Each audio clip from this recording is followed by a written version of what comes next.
Hello and welcome back, fellow casual button mashers, and today we are playing Dungeons of Hinterberg. Our journey begins in the backseat of a taxi, and it suddenly reminds me of the time when I took a taxi on a vacation in a shady part of London. The taxi I took in London looked a little bit different than the yellow ones they have here, and I started to get stressed out because it got a little more expensive than I calculated. I didn't have enough money to pay for the whole trip, but the cab driver was nice enough to tell me that we could sort something out. And for some reason he told me that I could start undressing. I was a little shy in the beginning, but I guess all the cameras inside the taxi didn't really help. But hey, I got a free taxi ride, and nowadays a lot of guys stops me on the street and tells me that I look familiar.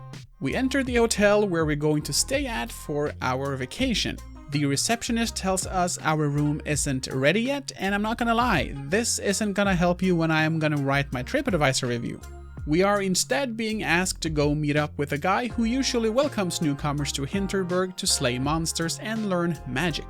In other places of the world, that's just called an acid trip.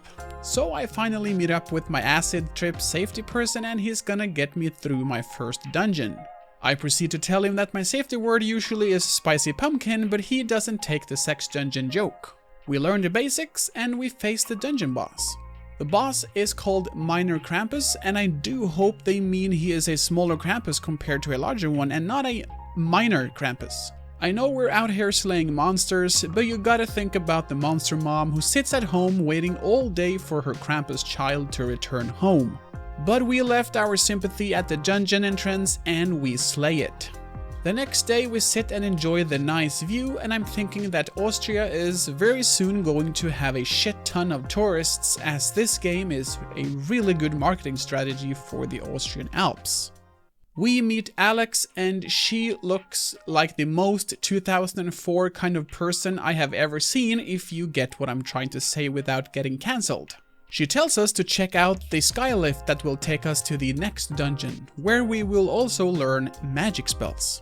This acid trip is getting cooler and cooler by the minute. We learn to absorb the magic by this totally normal looking dude, and we can now cast huge steel balls that also explodes. Next year for my summer vacation, I'm not gonna stay at the beach like another loser, I'm traveling to this place. We clear out another dungeon, ride some minecarts, defeat the boss, and get back to the cute little town with the totally normal people. But all jokes aside, I really like this game, and I will definitely play it more and explore more of Hinterberg. I really feel that this game is a breath of fresh air compared to a lot of the repetitive AAA games that's being mass-produced lately. You know the games that I'm talking about. You can check out Dungeons of Hinterberg on all consoles and on Steam if you're playing on PC. And if you have PC Game Pass or Xbox Game Pass, it is included in your subscription. Happy dungeon crawling, and I will be seeing you in the next one.